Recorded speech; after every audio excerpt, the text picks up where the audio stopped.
Hello and welcome to episode 46 of the Wilder podcast. In this episode, we speak with Jo Roberts, CEO of the Wilderness Foundation and a woman whose life and work have been shaped by wild places. We explore how wilderness heals, teaches and reconnects us, and why access to nature might just be one of the most important public health rights of our time. Good evening, Tom.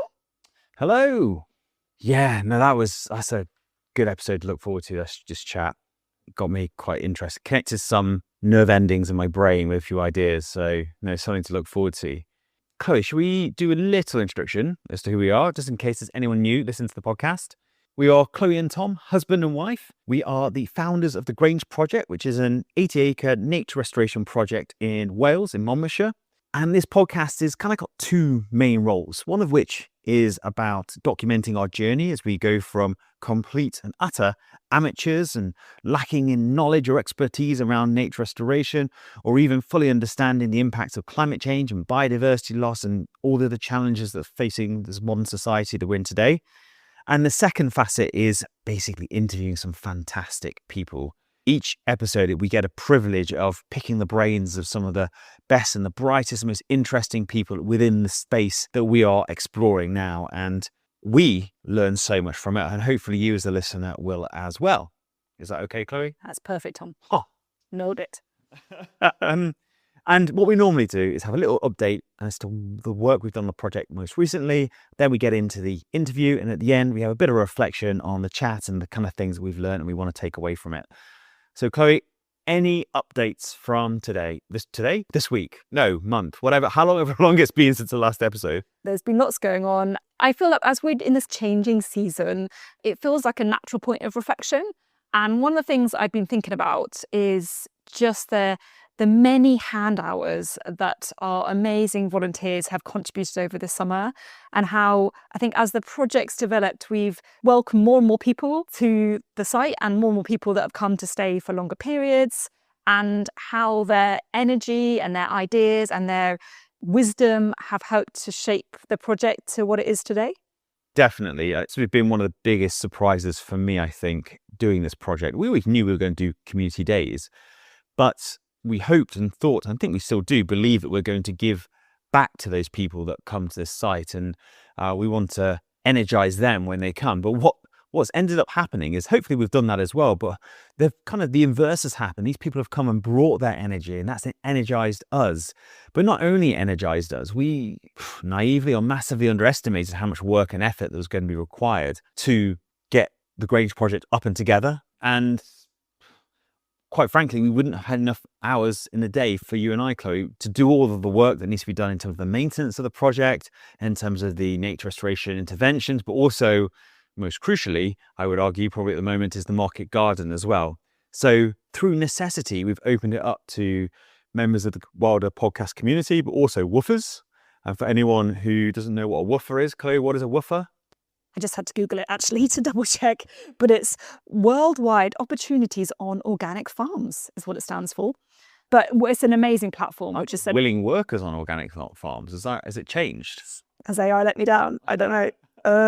No, I think it is worldwide. Okay, fine. But they're also normally very willing. So let's go with that. Yes, this amazing platform which essentially connects hosts. We are now a woofing host, and people that are interested in having experiences across the globe around learning how to grow food and other related tasks that occur as part of farming.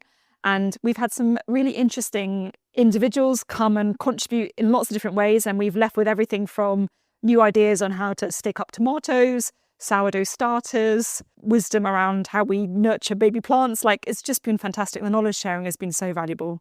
And just to reiterate before we move on is, thank you so much to anyone that's come and volunteered your time. It's changing the face of this project, and only for the better. Over half of this project wouldn't be in the state that it was in now if we didn't get people coming willing to support us. So I hope that we look after people very well when they come, and we hope to see them back at some point, regular visitors.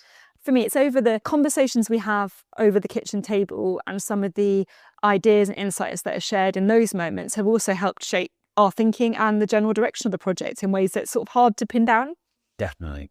So if you might be interested in coming and volunteering from next season, which will be about March time next year, then get in touch and we'd love to have you. hello@grangeproject.co.uk, and it will be in the show notes. So enough about that. The only thing that's important really in this episode, apart from, of course, the interview, is the new arrivals. We have been blessed with 2 additions who are already causing havoc on the project. So we've got Pigs version 2. So our friendly pigman Paul has kindly offered to lend us his 2 Berkshire pigs, 2 sows, and they arrived, and wow, they're workhorses. They're little machines. They just don't stop, and their rootling is fantastic. And keep listening. I won't go into the benefits of them. I've done it enough times on the podcast already, but I'm sure I'll reiterate that later on another episode. I do want to just add a little thing today, which I noticed because it brought me so much joy. I was sitting out looking out the kitchen window and I saw the 2 pigs arrive. They're, doing their thing, rootling, and then suddenly a little robin appears going straight after them. And not only were the pigs doing amazing benefits to the soil and opening up opportunities for new plants, but they were also providing a food source for the robins. So it was like win-win. And they are hugely distracting. I mean, I sat at my desk now at the office, and I can see they do loops around the project, and they don't just waddle around like imagine pigs to do. These pigs they're speedy pigs. They go at a canter. When they get to a point where it's downhill, they're like little children. They want to run, and so they just run down the hill, and they're having the best time, and they're living their best life. So yes, they're massive ecological benefits, but the land just feels right with pigs on. When they're not trying to escape from it. No, they did escape. But it's okay. I've now reinforced the defences. The minefield is in place with the automatic gun turrets ready to go. So it's all good. Won't happen again, hopefully. Right, Chloe, would you like to introduce the guest, the topic, and a bit about what she does before we get into the chat? It was our absolute delight to welcome Jo Roberts onto the podcast. She's the CEO of the Wilderness Foundation, which is an amazing charity which essentially kind of uses the power of nature and wilderness to transform vulnerable lives, whether that's young people or people that have been through adversity. And they deliver that through nature therapy programs, wilderness trails, outdoor education. And there's something there about that reciprocal benefit of the people experiencing the power of wilder nature and then working to conserve the wilderness that is then accessible to them. And I'll say that this came at a really good time for me because I'd just come back from a bushcraft experience. So I was glowing with that, the power of being out in wilder nature. So yeah, hopefully that will come across as well.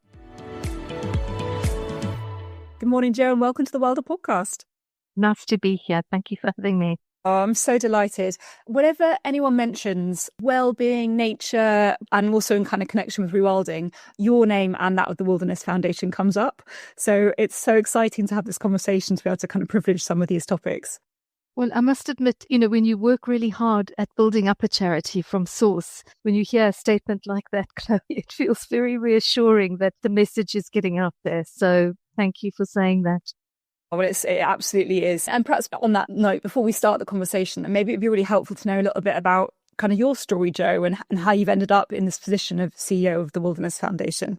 I think, Chloe, often life has a funny way of curving round and you don't realize it steps until you're right in it or near the end. I think I had a very lucky childhood being a white South African and a father who was deeply committed to wilderness and wild space. And he didn't do it in a fancy way. He'd take us on an old folding chair with the mohair blanket and sleep out in the wild. And, so I think I learned it from a very simple, basic format, but he was passionate about birds and he had that extraordinary ability to tie the systemic side of nature together, so that was a story for every creature because it hung on something else's story. So I was very lucky with that. And I think that grew my love of nature. But it's only as a therapist and later in life have I really reflected on my own childhood experiences. And actually, I don't talk about it much, but I had a very traumatic childhood in many ways. And lots of things happened. But, I probably tick a lot of the ACEs boxes that we talk about so much today. And I think nature was my salvation. Nature was where I would play in the garden behind the bushes and make imaginary houses and imaginary families. And I think for me, it's been that sort of deep connection from a belonging, a sense of awe and wonder that sort of seemed to fill empty spaces. But I never thought, I tell everybody, I had this magical childhood. It was so fantastic. And it was in that wilderness nature setting, but it wasn't in that social setting. I had wonderful parents who were curious and wanted to do things, but they were very involved in their own stuff. So it was a particularly lonely childhood. So My dad was in some ways a bit of an activist. My mother was a social worker, but suffering from extreme depression her whole life. And it was a strange world because, you grew up in the heart of Johannesburg with immense privilege, although we were never a wealthy family, but a big garden and space, and we could get out into nature really, really quickly. But you were also sitting in a very complex political space with enormous contradictions. So it's complicated, but also grew up with a very strong ecological and social conscience. And regardless of the past, we do try and make lemonade from lemons some of the time. I'm really grateful because I think if I just had a little boat that sailed on flat water, I probably wouldn't do the work I'm doing now. Yes, I guess that's a really lovely reframe there, Do, to talk about how those experiences, in some ways built the foundations that have enabled you to do the work that you've done, even though at times that must have been really challenging. And I can only imagine being part of that social and political context and how that would, influence your kind of sense of stability and security in that sense, and the sort of seeing the essentially the trauma that was surrounding you. But the resource of nature in that is really powerful. I suppose I'm curious about what then led you to move to the UK and become connected to the foundation. I fell in love with someone who was English, who was out in South Africa, before apartheid ended. And I met Paul, and I think he represented a lot of stability and safety. He was very traveled, very interesting. We fell in love in South Africa, and then he was due to come back to the UK because his post was finished in South Africa.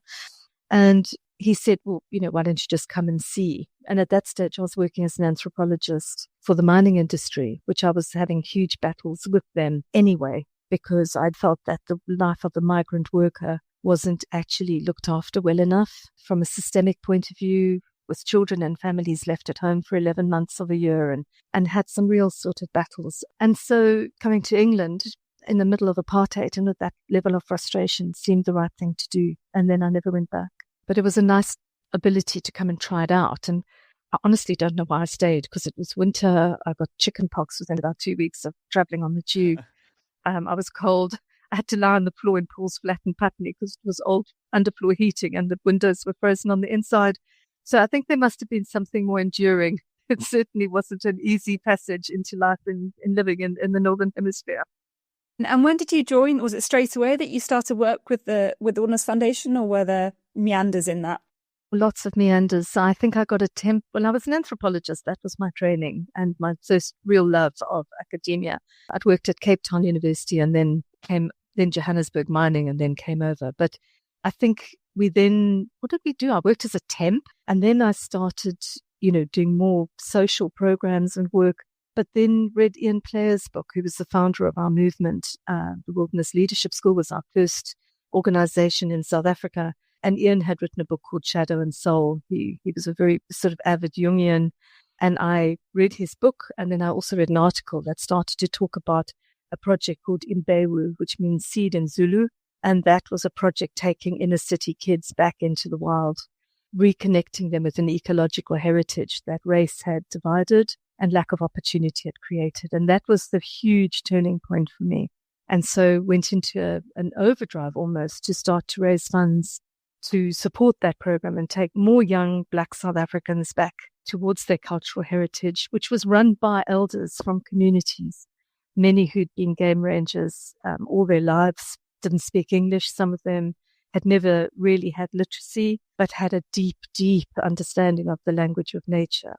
And having them share that with inner city kids who had never seen anything other than the streets of Soweto or inner cities within South Africa, and regain that felt like an enormous mission, because it sort of put back my own privilege, but also my own probable understanding of deprivation on an emotional level. So it was very powerful. I suppose when we talk about wilderness, you can really picture within a kind of African savanna what wilderness looks like. But when I think about wilderness in the UK, I perhaps struggle more to get a sense of what that is and what that looks like. And I don't know if you could speak to that a little bit. And also, what are the psychological differences between being part of nature in terms of a green park or a garden and that true sense of wilderness as I think as you're describing there? Endures, it's one of those really big ones. But there is through wilderness in wild spaces, of Africa, where you've got vistas and spaces that feel that they haven't been changed by humankind. However, there was an article just recently on a story on Radio 4 where they were doing mapping, and they basically were saying that nearly all of the earth, bar most of the ocean, has been adapted by humans. So I think we kind of live in a bit of an illusion sometimes about this sort of untrammeled landscape. But I think it's landscapes for me that have been left to be self-functioning as much as possible. Landscape where nature's own intrinsic ability to turn itself round and upside down and pop back up is kind of allowed to be. But even within wildernesses, or so-called wildernesses, there's management. You look at the vast national parks of South Africa, they're fenced, they're managed, there's overpopulation of species. There is a kind of constant underneath management. But I think on the whole, it is that sense of we're not determining how things work. Nature's determining itself. That for me is my greatest sort of sense of wilderness. I think North American wilderness probably is, the John Muir landscapes and the Thoreaus of the world. That is vast tracts of wild wilderness, vast tracts. And I've never experienced that sort of pristine kind of quiet coldness of deep forests like you do in North America. But I love the rawness of African wilderness. I love the fact that human beings are a tiny, tiny little blip in a very, very big space. And I think that kind of can be found across Europe. Some of the big forests that we've worked in on the Ukraine border, in Slovakia, Czech Republic, there's still those senses of where there's a sense of I need to be thinking about where I am. There are big animals here.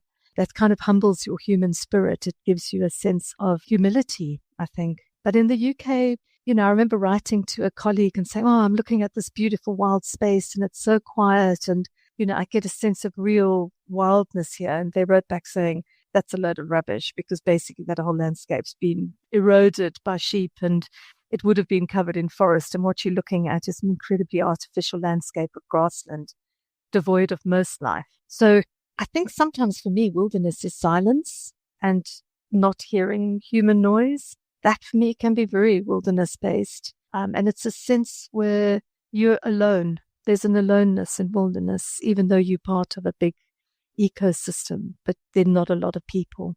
You're very in a smaller community of humans in a larger community of nature.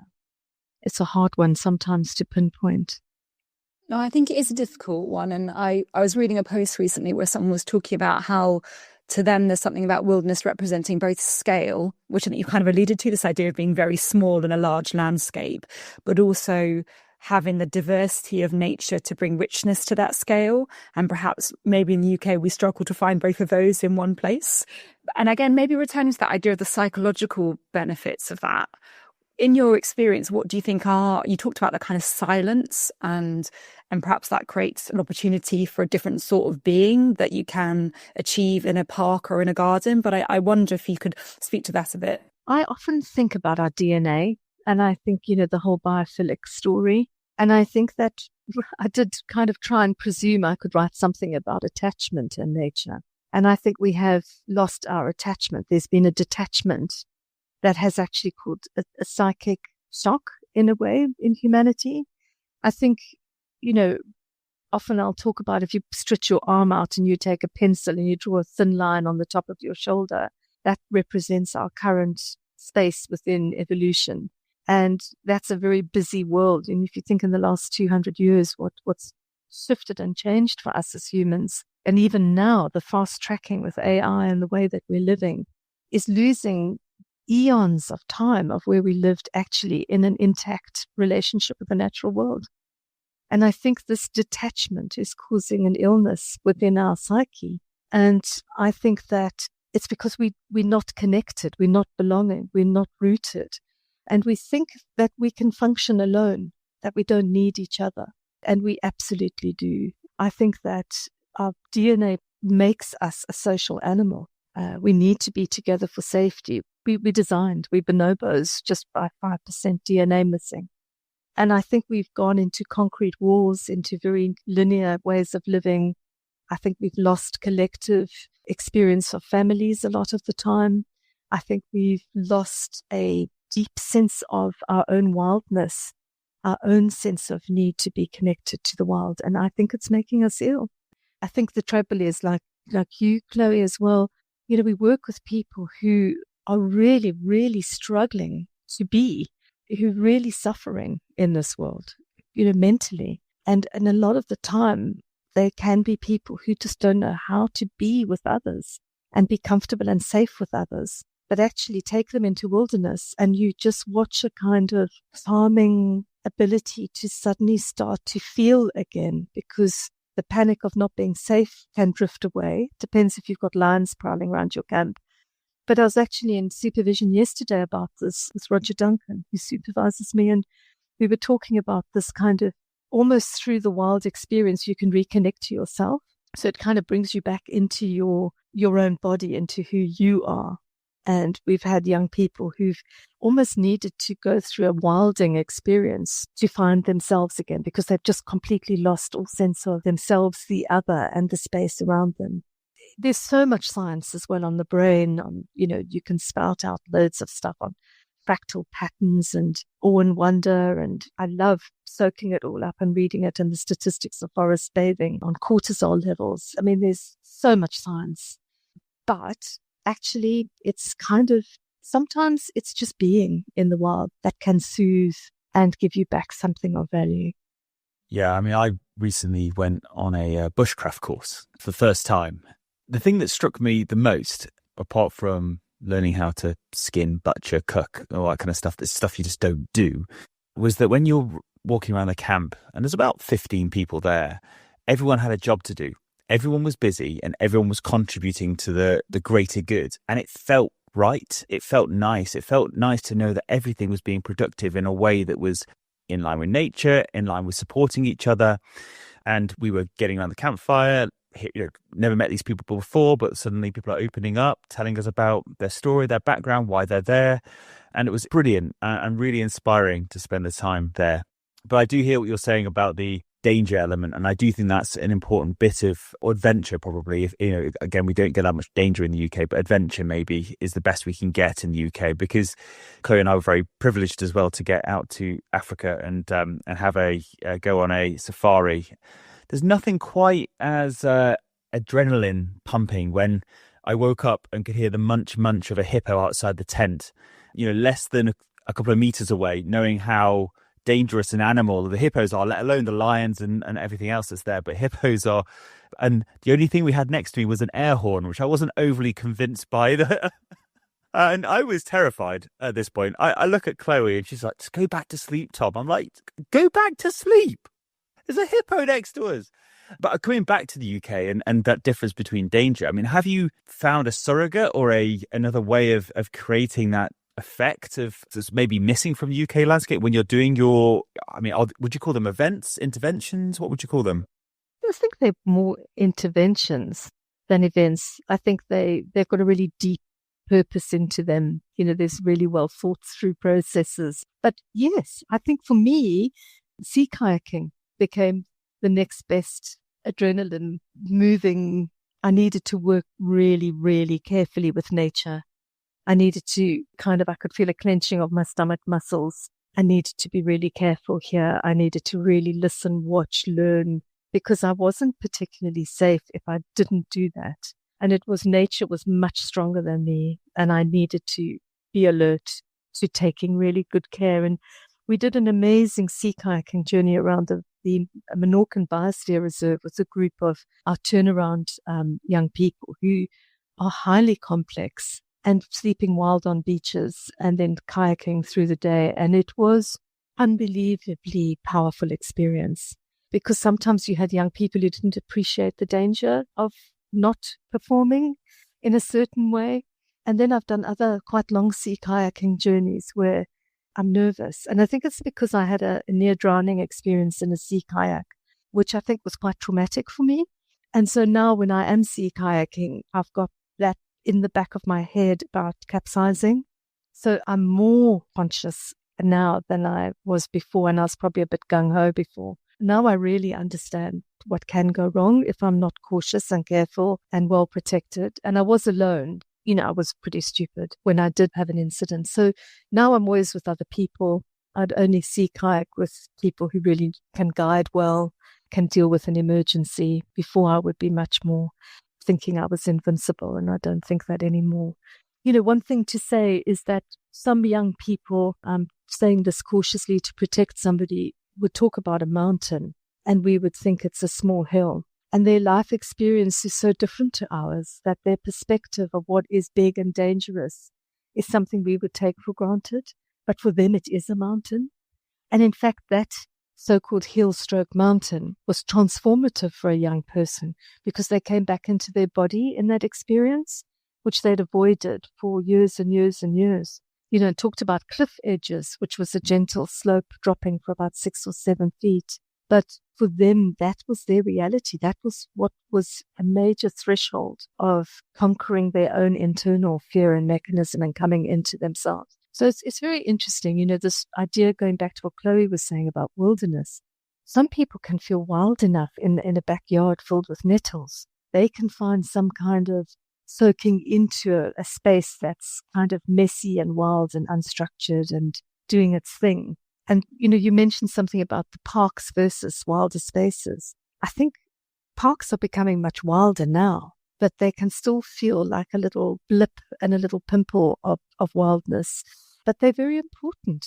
For urban communities, it gives space to run and to play, but they feel manicured to me. I was very disappointed because I really like to find evidence that backs up that, the wilder the place, the better our mental health. And I went to a talk where the research didn't say that. They were actually saying that parks and walks in parks could offer the same mental health benefits as being in wild nature. And I'm still trying really hard not to believe that because I still want to fight for nature to have its own power. But for some people, that walk in the park is the same for another person to walk in a big, big wild landscape. So it's different. I wonder there, Jo, it was making me think about that definition of wilderness and it feels like there's kind of two parts to it. There's something about the kind of, innate benefits of being in a natural space. And I have to say intuitively, I would agree with you that it feels to me like the more diverse and rich the landscape. And I think there are mechanisms of change. You can make sense in that in terms of, obviously things like the fractal patterns, but also the kind of microbial health that's around you and how that interacts with your, anyway, let's not go down that rabbit hole. But I was also thinking about what opportunities the wilderness creates. So you were talking about, I think Tom, you were saying about that kind of sense of shared purpose, everyone having a role, the slight sense of kind of being on the edge of yourself, the kind of danger, the silence, the embodiment of being. And I think how you create the conditions where nature provides those opportunities, and whether that's in a slightly wild area of a park or whether that's in a vast North American forest, it's perhaps about how you create those opportunities within the space of wilderness. I think, some research we were doing with Essex University many years ago focused on facilitation. So for people who've not been into a wilder place, actually the facilitation is really, really important because you're almost role modeling how to be within that wild space. So how to be respectful, how to manage leave no trace, how you interact with nature. We think leave no trace is critical, not just from nature, but for our own respect for self, others, and nature. But when you look at wilderness therapy, and, often when we've been looking at this in depth, teaching it, there's adventure therapy and there's wilderness therapy and there's ecotherapy and there's all these different things. I think the pure form of wilderness therapy, going back to its sort of early days, is you are a small group that go away into a wilder space. You have to learn how to cohabit. You have to learn what Tom was talking about, where we're all contributing to the whole. So it's almost within that wild place you're re-socializing. So that's an enormous part of it. You're also needing each other because you can feel that this is that DNA of our little bonobos coming out. We need to be together to feel safer. If I'm in a tent all alone at the fringe of the camp and I can hear noises in the dark, I'm going to be far more terrified than if I'm in a tent with another person. There are all these kind of socializing, needing each other. But also, I think it teaches an ability to cope with challenge. It teaches resilience. If you have to walk to the river to fetch your water and carry it up, if you've had to get through deep homesickness, but you're far away, how do I draw and learn what I'm capable of? in that world, because you can't just switch on a tap. You can't just jump in a car. You can't do these quick solutions that we have in our everyday life to escape things or to quickly find things. We have to slow ourselves down, and that can be not going home straight away. That can be having to value your resources. You know, if you walk to the river and you come back to camp and someone doesn't see the water bag and they kick it over, that's a big deal. You've got to go all the way back down to the river and come back with the water again. Or you didn't remember to sterilize and you've walked away 2 hours or an hour till the water tablets work. Or everything sort of slows down to value, and then the value of each other. And I think sitting at night, either around a fire in the open, or sitting in a tent with driving rain with a group of young people and doing what we call our rosy glow. What did I see in you today that was really special? And just watching people's faces just shine with a sense of, gee, I'm okay. I've got goodness in me. Other people have seen goodness in me. It's just so precious. And somehow you can't do that in a boardroom. Somehow you can't do it in a kind of everyday world. It's almost, we need to be taken away to almost kind of get it back. But I've also seen it happen in a park where we've sat under a tree and talked and connected and fiddled with the grass with our fingers. But there's levels of intensifying it that I think we get high intensity on a wilderness trail, medium intensity, and then lower intensities. But they're all valid. There's so much you said there that I completely agree with. I mean, from my side, the thing I wanted to pick up was, well, two things. Firstly, modern day society, if you don't agree with something or you don't want to be involved, you can take yourself away and be quite happy distracting yourself with social media by yourself to avoid the need to be part of the tribe. I'm not sure that's great for long-term mental health. And secondly, again, reflecting from my time in the bushcraft course, everyone had a role, so that, you know, and it was different skill sets. So some people were really good at whittling, so everyone sat down and they were doing the whittling that was providing something worthwhile for the group. So maybe you didn't want to talk, but you could sit around the fire and you could do your whistling. Or someone was really good at weaving, creating the cords for the camp, for the ropes, etc. Or cooking or foraging, whatever it might have been. Everyone had a role, and you could find the thing you were good at and you're particularly interested at, and belong. But again, contributing to this greater good, this camp, this tribe that you found yourself belonging to. And I really, I mean, I'll say it one last time. What you're doing sounds wonderful. It sounds like I want to go on your courses because I truly believe in it. And I came away so inspired from my little taste of spending time in nature as well. I love the phrase you used there, Joe, about slowing down to value. That's what I'm going to hold on to. I was thinking about how also the use of ritual to punctuate those moments and the importance of that as a space for people to come together. And again, if we're able to slow down, we're able to privilege rituals that promote connection with each other and wilderness. I wonder whether you could sort of talk to us a bit about some of the programs that are offered by the Wilderness Foundation and how you provide these opportunities for these wilderness experiences for those that need them most. We run a lot of day programs as well as the wilderness expeditions. So our day programs are probably the most that we do. In fact, I'm starting another cycle on Tuesday, which I'm so excited about, is our Blossom program, which is for survivors of domestic violence. And we run an all-women's program, a teenager program, and a children's program, heavily oversubscribed. Unfortunately, I think domestic violence was said to go up by 40% during COVID. And I think as the economic pressures are biting in, it's going to come up again because it's a kind of a dysregulation under stress often that drives violence. So we work on a day program. So women are with us from 10 until 2. It's a very ritualistic program. It's very much around soothing. And in fact, the team of us therapists who run these programs, we talk about the nurture element. We're very Maslow in our work. It's how we frame what we do. We soothe. There's a lot of soothing when people first come deeply anxious, very, very, very frightened of the world, frightened of themselves, frightened of others. And so we bake and we make tea and we sit by the fire and we have blankets and we say to women, you sit, we're cooking lunch.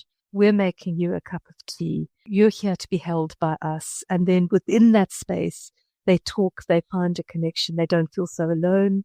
But then we do a lot of art therapy. We do a lot of creative work. We do a lot of being led very much by where our group is at, boundary work, a lot of rediscovery of the self.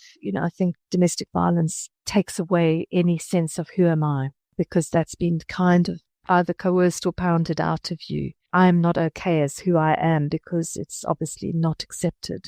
And the same works the children's work. We work in a slightly different way. It's again about play, about regulation, about responsibility, about the who am I. We put a lot of work into values.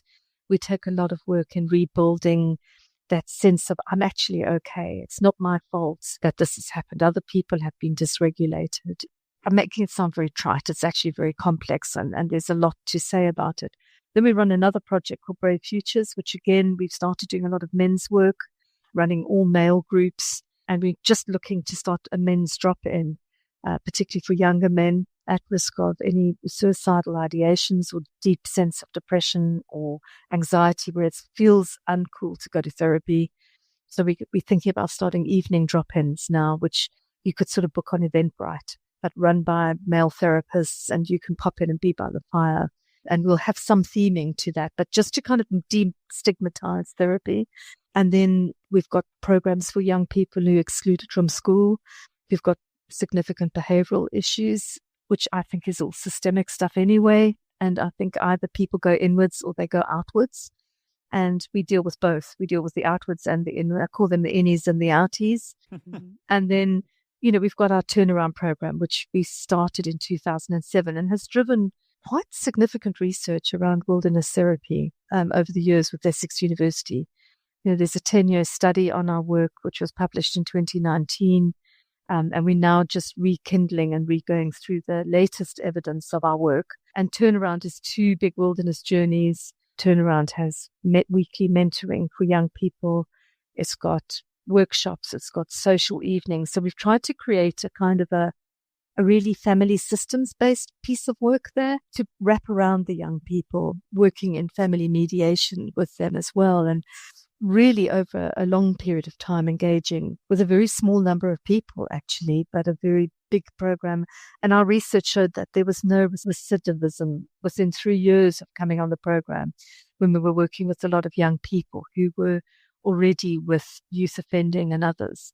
Now we're working with more innies, young people who've switched themselves out of the world, who game by night and sleep by day, who don't know how to reconnect with the world. And we're working a lot more with that kind of young person at the moment. And then we work a lot with SEND. So the foundation has around 7,000 beneficiaries this year, 6.5 to 7 as we're judging it now. And included in that is a lot of special education needs and disabilities. And that, as we know from recent articles and statistics, the diagnostics of anxiety and depression is through the roof as a disability. And it's almost more and more people are withdrawing because of it into isolation. So those programs run with bushcraft. We do a lot of cooking. We cook on the fire every day for all those programs. We do a lot of bushcraft work because of trauma. There's a lot of, whittling, regular movement, lots of hammock time. If you had to come and join one of our groups as somebody who's never seen the meaning of the work, you think, what on earth are they doing? It looks like everyone's just having a blast. Actually, what we're doing, every single thing has purpose. A bit like what Tom was saying about the bushcraft camp.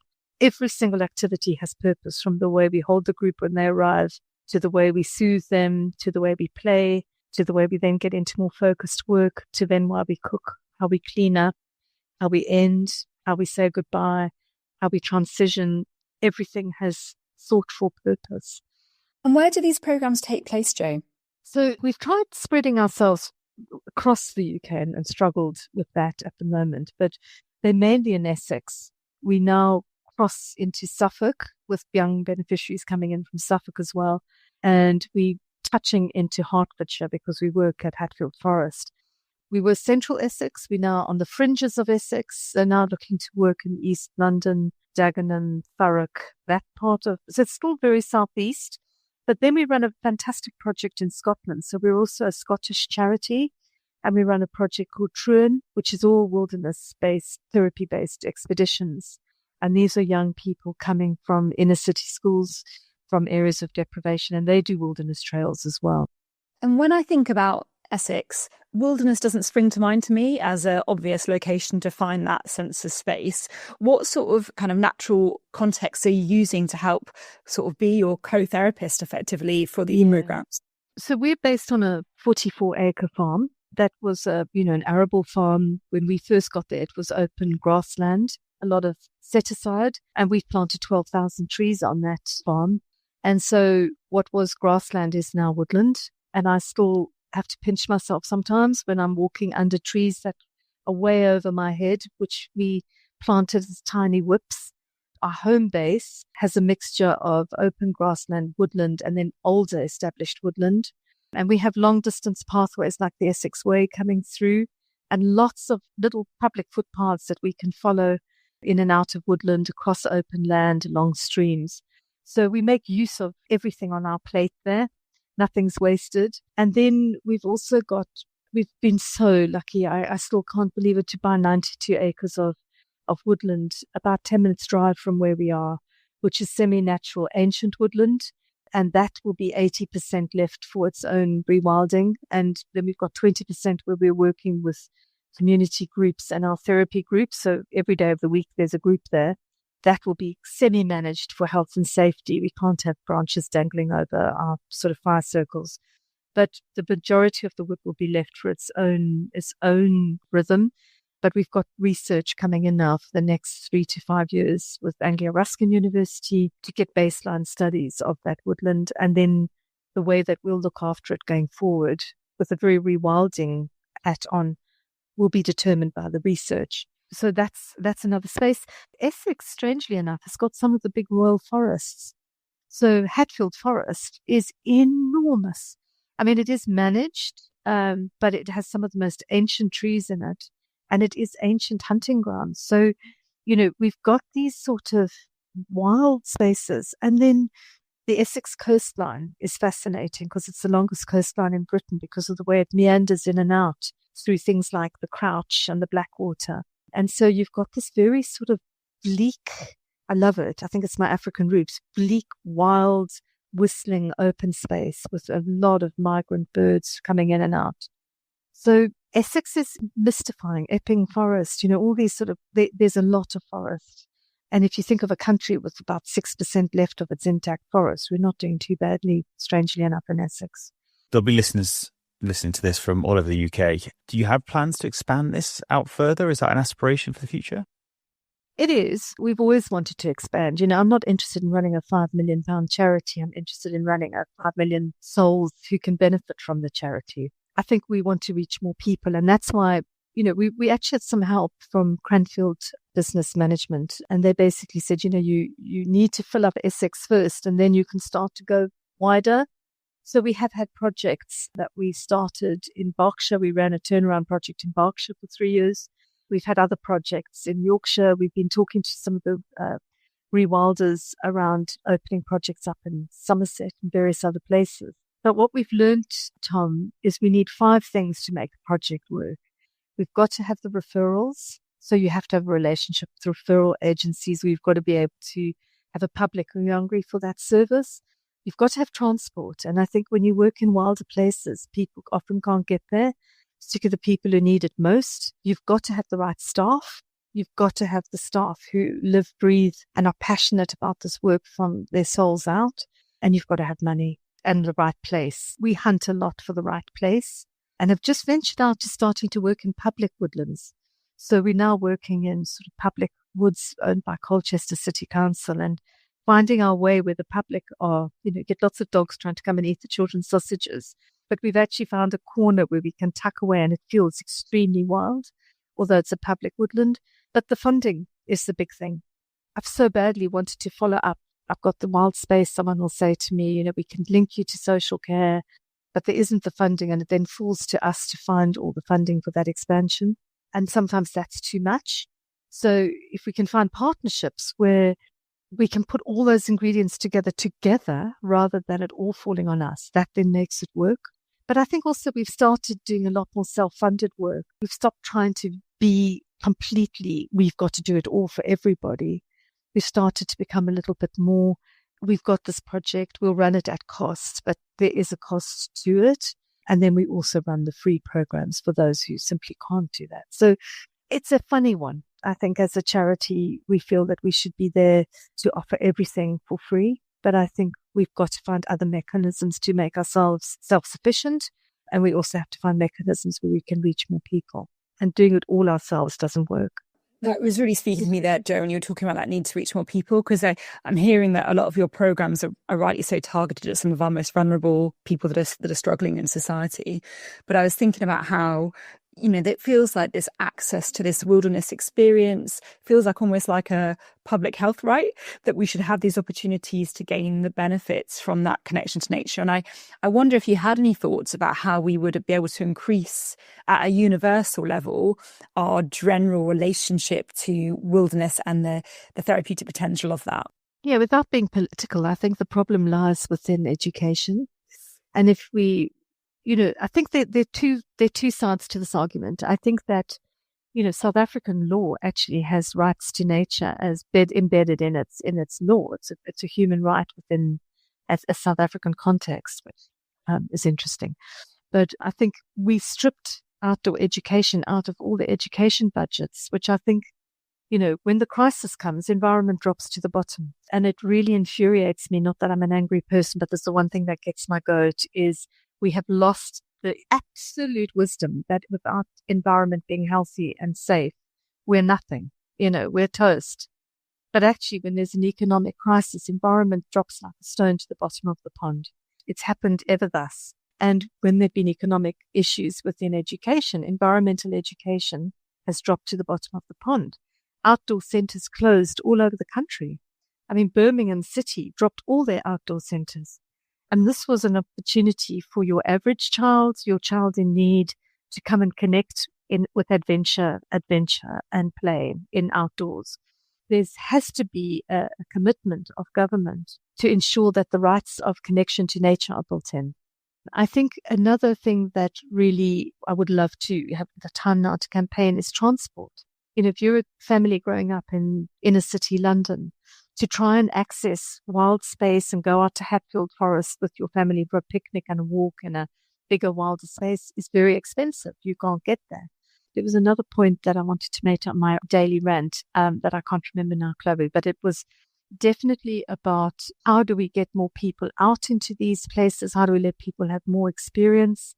I think it's again back to education. If we can teach people. So I'm very excited about a potential piece of work that hasn't been qualified yet, but talking to a university that trains teachers.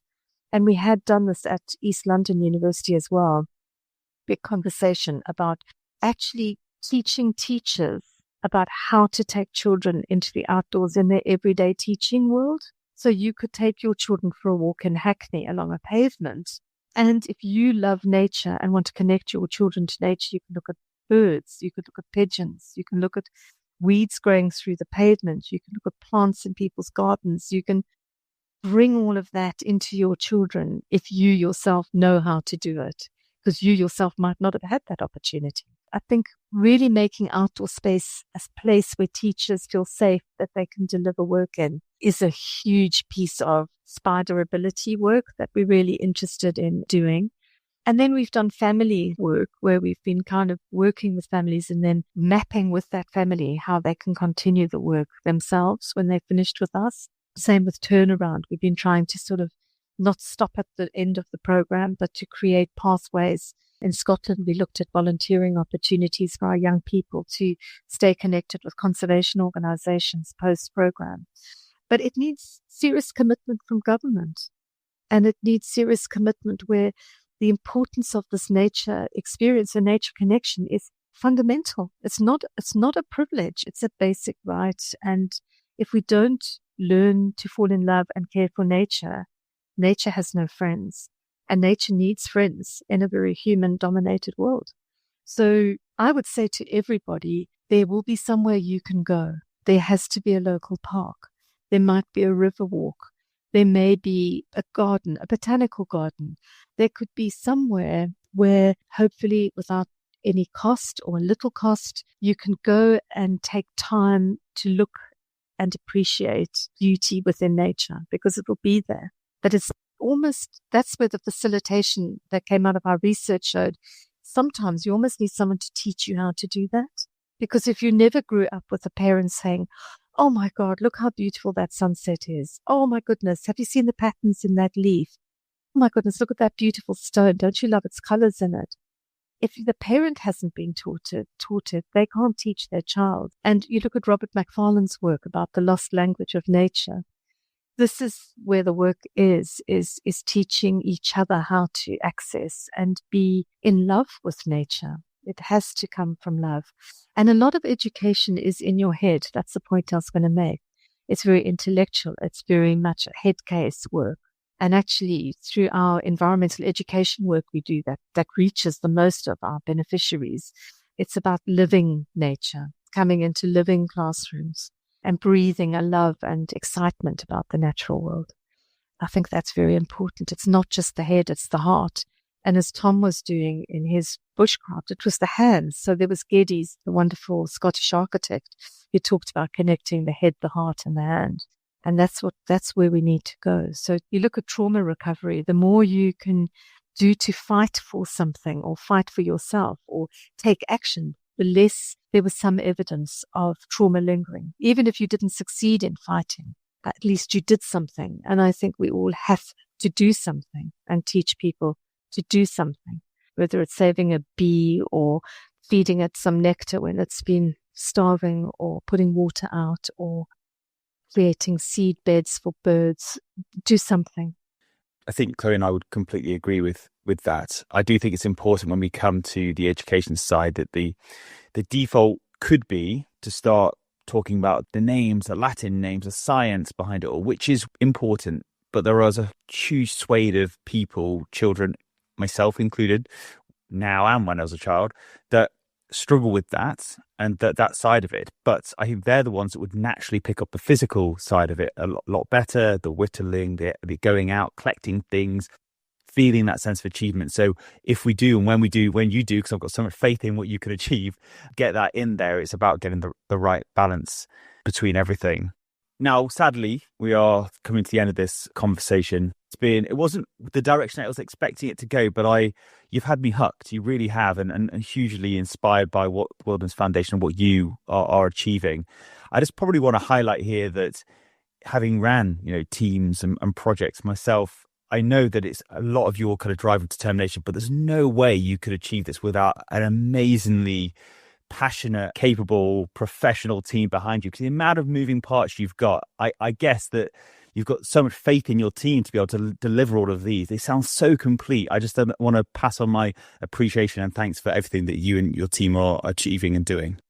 Well, thank you, Tom. I work with wonderful people. Very lucky. I so appreciated this space, Jo, for us to be able to really think about that power of the wilderness. And it certainly made me more inspired to kind of go away and think about how do we recommit to this idea of that access, the experience, the opportunities that are provided by these spaces for us being a kind of a public universal right that we need to embed within our education system and all throughout society.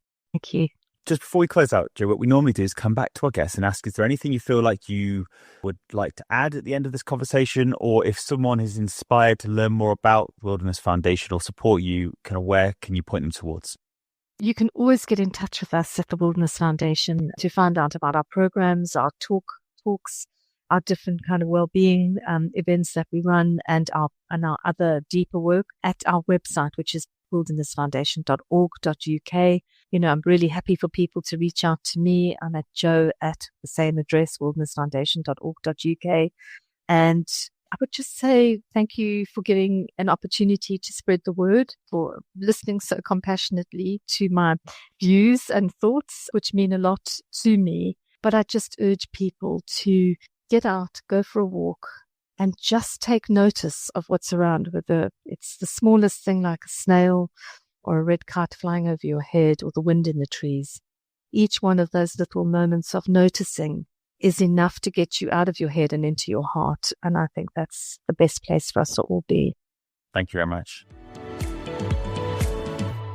I think what I've been left with in that conversation is essentially these three key things we need in order to ensure we help maximising the benefit of our connection to nature for our well-being. The first thing is we need that natural wilderness. So we need big open spaces, we need diverse landscapes, we need the opportunity to feel like we're in something a bit raw and maybe a bit dangerous in whatever context that creates for each individual.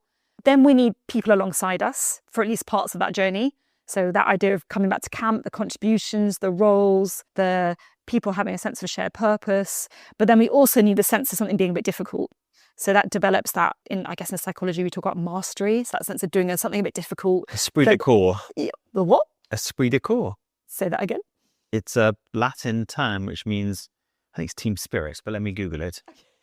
Well, while you're Googling it. But yeah, for me, something about building resilience. So then I was thinking, right, if those are the three ingredients that we need, what does that translate to on a kind of practical sense? So obviously we need more nature. We need that to be restored in all sorts of different contexts, whether that's in an urban space that has that sense of wilderness about it, whether that's in rural contexts. And, obviously we have a lot of agriculture, which doesn't really create that feeling of wilderness. So what that translates to, and then obviously the wild spaces of the national parks and areas that are really protected for nature.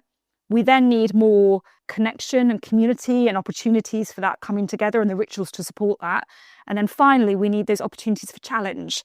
When I think about challenge in a wilderness sense, I think about really tangible outcomes. So I've gone from having, no food to having foraged my dinner and cooked it and it's right there in front of me. Or I've gone from having nowhere to sleep to having a camp.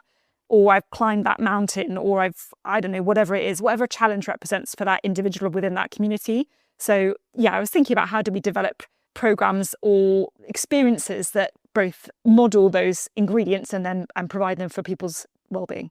That's really cool. A feeling of pride and mutual loyalty shared by members of a group. There we go. Literally the most descriptive term you were trying to find. You're welcome, Matt. Well, that was one of my three ingredients, wasn't it? But yeah. Every day is a learning day. Thank you. I'm glad that I can provide value to you. Mm-hmm. Always. That's why you keep me around. My reflection is that I probably could have done more poking around the questions and the topic, because the way that she was describing it just sung so true to me that I didn't need to challenge it in my own head. I was like, well, of course this makes sense. I'm completely behind you. Well done. Keep going. I'm so glad people are doing it like you're doing it, and there's people are getting benefits from it. So I feel like maybe I didn't do as good a job as I would have hoped in terms of just picking it and looking a little bit deeper. But doesn't mean that I still don't fully believe in it. And I really believe that anyone would benefit from more time in nature, more time learning things. I mean, even today, it's a rainy day, and I and our middle child, William, spent a good amount of time just doing practical jobs outside and achieving things that I just don't really get when I'm sat behind a keyboard and mouse. Even if I do send out a work email or send an invoice or a quote or whatever it might be, it's a different sense of achievement than creating a fence line or digging a hole. I just don't know how to describe it, but it is a fundamental different feeling. Can we research that, please, Chloe? You could hypothesize it's something around the tangibility of the output, the moving your body, and so the physiological benefits of that. And then perhaps, well, obviously there's something like being outside and the fresh air and the sense of space around. I don't know, we could definitely use some research around that. Yeah, it was good though. The other thing that really struck me, she was talking about the importance of facilitation. So having people alongside you to help support your learning. And it was making me think about when I was a teenager, I did go off camping with some friends, but I don't think we really experienced the true sense of wilderness and the opportunities that was provided, because we didn't have anyone to sort of facilitate that connection or encourage us to not just get fish and chips from the local shop and to eat around our campsite. It was making me think about the role of almost like elders in our kind of Indigenous sense of having people that have that connection that can help empower us to develop our own relationship with the wilderness in our own context. I'll challenge you a little bit on that. I think it's neat to say elders, but I think it just has to be role models. And I think elders are not necessarily, I think it's almost a wrong grey-haired person sitting in a tent, right? That's the image that when you're saying this, that's the image that I'm hearing. And I think that is probably not accurate or appropriate. I think it just needs to be role models or someone just inspirational to spend time with those people. And I don't think necessarily, maybe someone who is inspirational wouldn't necessarily see themselves as an elder. I don't know. I think it's an old-fashioned term, but maybe I don't think is that relevant. No, that's a really good point. And she was talking about this idea of our ecological heritage and how connecting the young South Africans to their sense of place. And I often wonder again, what does that ecological heritage look like for us in the UK? And maybe it's a similar thing, trying to bring constructs from other cultures into our society in a way that doesn't always fit.